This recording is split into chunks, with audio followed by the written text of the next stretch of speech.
First ever factory outlet Mukunda jewellery KPHB Kothapet Khammam Somajiguda Hanamkonda. నమస్తే రమగారు. నమస్తే జయ. రమగారు, మనము ఇంటి ముందు ముగ్గు వేసుకుంటాం కదా, ముగ్గుల్లో కూడా పలు రకాలుగా వేస్తూ ఉంటారు సందర్భానుసారంగా. తర్వాత పండుగలకి స్పెషల్ ముగ్గులని, అలానే దేవుడి ముందు వేసే ముగ్గులు కూడా వేరుంటాయి. అవును. అసలు ఎలాంటి ముగ్గు వేసుకోవాలి, అసలు ముగ్గు ఎందుకు వేయాలి? దీనికి ఏదైనా అంటే మనకి పూర్వీకులు ఏదైనా చెప్పిన విషయాలు కానీ అలా ఏమైనా ఉన్నాయంటారా? ముగ్గు మన వాకిలికి రక్షణ. వాకిలికి రక్షణ అండి? రక్షణ ఎట్లా? మనం వాకిట్లో ఇంచే కదా మన ఇంట్లోకి ఏవైనా ప్రవేశించేది. మనం ఎట్లా వస్తాం ఇంట్లోకి? వాకిట్లో ఇంచే. మన ఇంట్లోకి సూక్ష్మ క్రిములు అవి ఎలా ప్రవేశిస్తాయి? ఏవైనా భూత ప్రేత పిశాచాది గ్రహాలు, ఏదైనా నరదృష్టి గుమ్మం నుంచే వస్తాయి. ముఖద్వారమే మన ఇంటి యొక్క ముఖం కదా. అందుకని తలవాకిలికి చక్కగా కళ్ళాపి పోసి నీళ్లు చల్లి ముగ్గేసేవాళ్ళు. ఈ కళ్ళాపులు కూడా ఎలా చల్లేవాళ్ళు? అదేంటారు, కళ ఎంపి కళ్ళాపి, రకరకాల పేరుని మనం కళ్ళాపి చల్లటం అని అంటాం. ఆవు పేడని, ఆవు పేడే కాదు, గేదె పేడైనా పర్వాలేదు, నీటిలో కలిపి చల్లేవాళ్ళు. దుమ్ము రేగకుండా ఉండటం మొదటిది. వాకిట్లో ఇంచి మట్టి గుమ్మాలే ఇది వరకు అవే కదా ఉండేవి. ఇప్పుడు మనకి అపార్ట్మెంట్లు పెద్ద పెద్ద గుమ్మాలు, నేలంతా గచ్చులు వచ్చినాయి. తొలి కాలంలో అది కాదు కదా. వాకిళ్ళంతా మట్టి. ఆ మట్టి ఇంట్లోకి రేగి ఇసుక లోపలికి రాకుండా కళ్ళాపు చల్లేవారు. ఇక ఇసుకంతా మట్టి అంతా నేల మీద అణిగిపోతుంది. తర్వాత వాకిలికి రక్షణగా ముగ్గు వేసేవాళ్ళు. మనము పైన 2 గీతలు గీస్తాం, ఓ చిన్న ముగ్గు వేస్తాం. ఈ ముగ్గుకి అటు 2 కర్రలు ఇటు 2 కర్రలు, కింద వైపు ఒక కర్ర, చతుర్మధ్యంగా వేస్తాం. అవును కదా. 4 వైపులా గీతలు ఉండాలి. ఈ 4 వైపులా గీతలుండి మధ్యలో ముగ్గుంటే అది శుభం. లోపలికి వచ్చే ఏ గ్రహాలనైనా అది బంధించేస్తుంది, లోపలికి రానివ్వదు. ఓహో, ఇది పురాతనమైన విధి. ఇట్లా చెప్పేవాళ్ళు. అప్పటి కాలంలో ఏం చేసేవాళ్ళంటే బియ్యపిండితో వేసేవాళ్ళు. ఈ గీతలు గీయటంతో పాటుగా ప్రధానమైనది ఏంటంటే బియ్యపిండి కనుక వేస్తే వాకిట్లో ఉన్న చీమలు ఆ బియ్యపిండి పుచ్చుకెళ్ళిపోతాయి. భూతబలి అంటారు దాన్ని. వాటికి ఆహారం ఇస్తాం మనం, ఇంట్లోకి ప్రవేశించవు. బియ్యపిండితో వేస్తే తెల్లగా ముగ్గు రాదు, కొంచెం లైట్ కలర్లో వస్తుంది. క్రమంగా ముగ్గు చెరిగిపోతుంది. చెరిగిపోయాక మనకు ఎట్లా రక్షణ ఉంటుందంటే, మనం ఆ వేసిన ప్రక్రియ ఉంది చూడు, అది మనల్ని రక్షిస్తుంది. ఆ నేల మీద మన చెయ్యి నడుస్తుంది కదా, దాని మీద ఈ గీతలు పడిపోతాయి. అందువల్ల ఇంట్లోకి రావని చెప్తారు. పాత పద్ధతి అయితే ఇది. క్రమంగా ఏం చేసాం, ఈ కళ్ళాపులు అవి తగ్గి, ఈ పేడ కళ్ళాపులు చల్లడం తగ్గి, ఏదో మామూలు నీళ్ళ కళ్ళాపి చల్లుకోవటం. వాకిళ్ళ నిండా గచ్చులు. వాకిట్లో ముగ్గేసిన తెల్లగా కనపడుతుంది, అందంగా కనపడుతుంది. దాంట్లోకి ఫ్యాషన్ ప్రవేశించేసరికి సున్నం ఎక్కువ కలిపేవాళ్ళు. సున్నం వల్ల కూడా, సున్నపు గీతల వల్ల కూడా ఇంట్లోకి చీమలు ప్రవేశించవు. కానీ చీమకి ఆహారం అవదు అది. శత్రువే కదా అది. పాప అవి లోపలికి వెళ్ళలేవు కదా. మనం భూతబలిని పక్కకు పెట్టేశాం. ముగ్గు వాకిట్లో కళగా అందంగా ఉండటం అనే పాయింట్ వచ్చింది. తర్వాత రకరకాల ఫ్యాషన్ల ద్వారా 2 గీతలు గీయాల్సింది పోయి ఇట్లా లావుపాటి గీతేసి 4 గీతలు వచ్చేలాగా చేయటం. ఎవరు రకరకాలు చూస్తాము, తెలుసుకుంటాం. ఈ రంగవల్లుల్లో వీటిలలో చతుర్మధ్యంగా వేయటము, అవి కాకుండా ఫ్యాషన్గా పువ్వు వేయటము, అవి మొదలు పెట్టుకున్నాం. వాకిళ్లలో శుక్రవారాలు పద్మాలు వేయాలి, ఆడపిల్లలే వేయాలి, అలా సిద్ధాంతాలు కూడా ఉంటాయి ఊళ్ళల్లో. తర్వాత ఏమో ఈ మన ధనుర్మాసంలో ఏమో ఒక రకం ముగ్గులు. ధనుర్మాసమే ముగ్గుల రోజులు అవి. అవును, ధనుర్మాసపు ముగ్గులు రాబోయే బలిచక్రవర్తికి ఆహ్వానంగా అన్ని గళ్ళుగా వేస్తాం.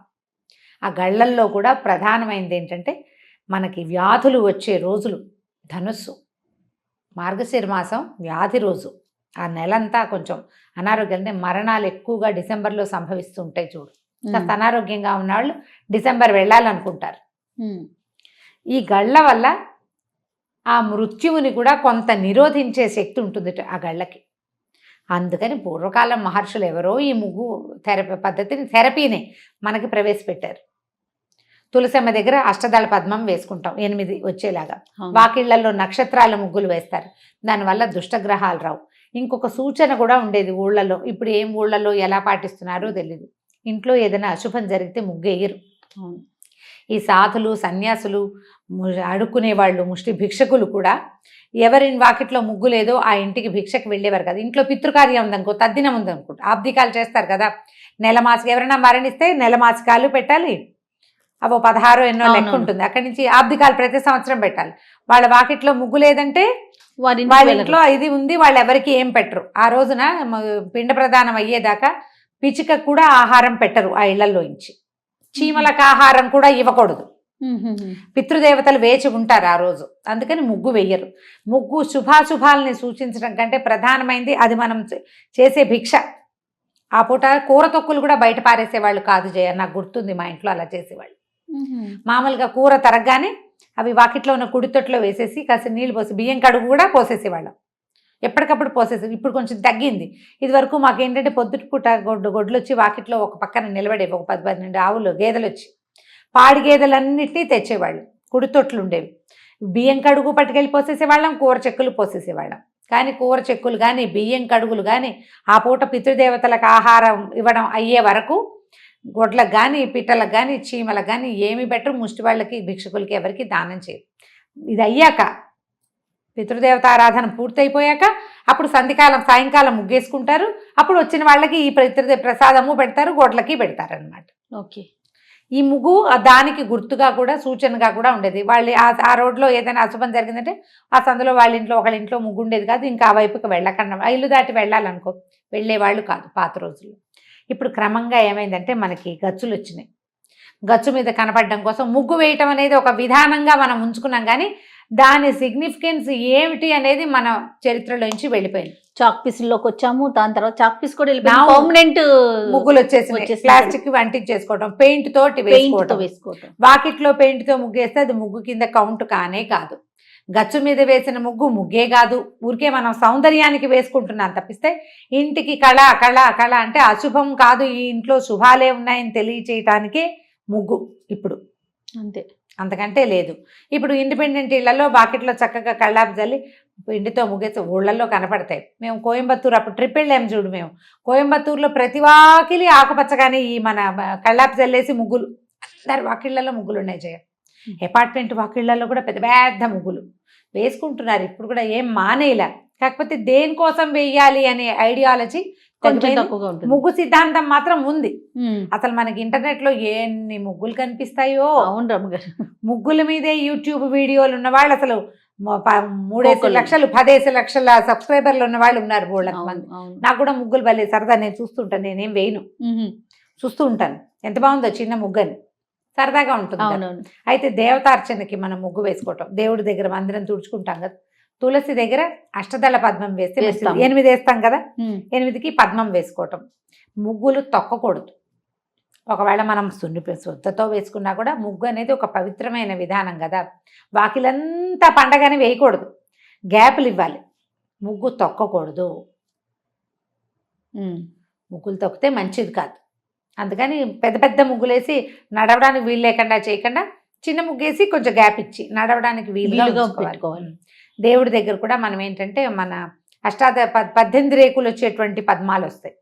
ఈ మంగళగౌరి వ్రతాలప్పుడు పద్మాలు పెట్టడం అనేది ఒక ప్రత్యేకమైనది. ఈ 8 పెట్టి తర్వాత 3 చుక్కలు పెట్టి వాటిని కలుపుతారు. పద్మాలు ఆ ముగ్గు వేసుకోవాలి పీట మీద, అమ్మవారికి ఆ ముగ్గు ప్రత్యేకం, అట్లా పెడతారు. లక్ష్మీ ఆరాధనకి పద్మం వేయటమే ప్రత్యేకంగా కనిపిస్తుంది. ఓకే. తమిళనాడులో మనకు బాగా కనపడతాయి ఇలాంటివి. అయితే ఈ పైన 2 అడ్డగీతలు వాళ్ళు వేయరేమో మరి. వాళ్ళు వేయరు రమ్మగారు, ఇట్లా నిలువుగా 2 ఇటు ఒక 2 మధ్యలో స్టార్ గానీ ఏదైనా వేసుకుంటారు, మళ్ళీ ఇటు ఒక 2 వేస్తారు. మనం ఇలా అడ్డంగా వేసుకుంటాం కదా గుమ్మానికి, వాళ్ళు ఇటు ఒక 2 గీతలు గీసి ఆ రెండింటిని కలుపుకుంటారు, మధ్యలో ఒక స్టార్ లాంటిది వేసుకుంటారు, మళ్ళీ ఇటు 2 ఇట్లా సేమ్ ఇదే లైన్ లో వాలుగా వేసుకుంటారు. వాళ్ళ లక్ష్మీదేవికి అడ్డంకి అయిపోతుందని వాళ్ళ భావనట. మనకి పైన 2 అడ్డగీతలు తప్పనిసరి, కావాలంటే దాని మీద 2 క్రాస్ గీతలు గీసుకుంటాం, లేదా దానికి ఒక పువ్వో ఏదో వేసుకుంటాం. కానీ అడ్డగీతే మన మెయిన్ పద్ధతి. అవునవును. పూర్వకాలంలో ఏవో జరిగితే ఏర్పడిన ఆచారాలు కూడా అయ్యి ఉండవచ్చు వీటిని, అలా కూడా చెప్తారు. అందుకని ముగ్గు కర్రలు తొక్కకూడదు అలాంటివి చెప్తారు. రకరకాల నమ్మకాలు. అంతే. ప్రధానమైనది ఏంటంటే ఇది పూర్వం నుంచి వస్తున్న సంప్రదాయము. ఏదైనా శుభకార్యం అంటే వాకిట్లో తప్పకుండా ముగ్గు ఉండాలి. అశుభాలప్పుడే ముగ్గులు వేసుకోవాలి. వాకిలు కడిగామనుకో వెంటనే కాస్త ముగ్గు వేసుకోవాలి, అయితే అశుభం. అసలు మనం ఇంట్లో నుంచి బయటికి వెళ్తున్నామంటే మార్నింగ్ ముగ్గు లేకుండా బయటికి వెళ్ళకూడదు, అదొక అలవాటు అయిపోయింది, అనిపించేస్తూ ఉంటుంది. అలవాటు. అపార్ట్మెంట్ లో అయినా వాకిట్లో ఏదో ముగ్గైనా వేసుకుంటాం, చిన్న ముగ్గైనా వేస్తాం. చేయండి ముగ్గులు, అంటే ఈ పద్ధతిని కొనసాగించాలి, మానేయద్దు. అవకాశం ఉండి మనకి నేల కూడా ఉంటే చక్కగా పిండితోటి ముగ్గేసుకుంటే బాగుంటుంది. మనం దేవుడి దగ్గర వేసుకునే ముగ్గులు, తులసి దగ్గర వేసేది కనీసం అవకాశం ఉంటే మానేయద్దు. తులసి వాకిట్లోనో పెరట్లోనో ఉంటే అక్కడైనా బియ్య పిండితోటి వేయండి. అందం కోసం కాకుండా తెల్లగా ఉండాలి, ముగ్గు బాగా కనపడాలి, ఫోటో తీయాలి, ఇన్స్టాలో పెట్టాలి లాంటివి భావించద్దు. తులసి వాకిట్లో ఉంది, పెరట్లో ఉంది, మట్టి ఉంది, చీమలు తిరుగుతాయి, అక్కడ బియ్య పిండి చక్క మెత్తటి పిండి పెడితే తెల్లగా ఉంటుంది. ఆ పిండితోటి ముగ్గు వేయండి. ఆ బియ్య పిండి చీమలకి ఆహారం అయితే మనకి చాలా మంచిది. గచ్చు మీద వేస్తే గాలికి ఎగిరిపోతుంది, మనమే తొక్కేస్తాం, ఇంట్లోకి వచ్చేస్తుంది. అవును, నేల ఉంటేనే ఈ పద్ధతి. తప్పకుండా అండి. నమస్తే. నమస్తే జయ.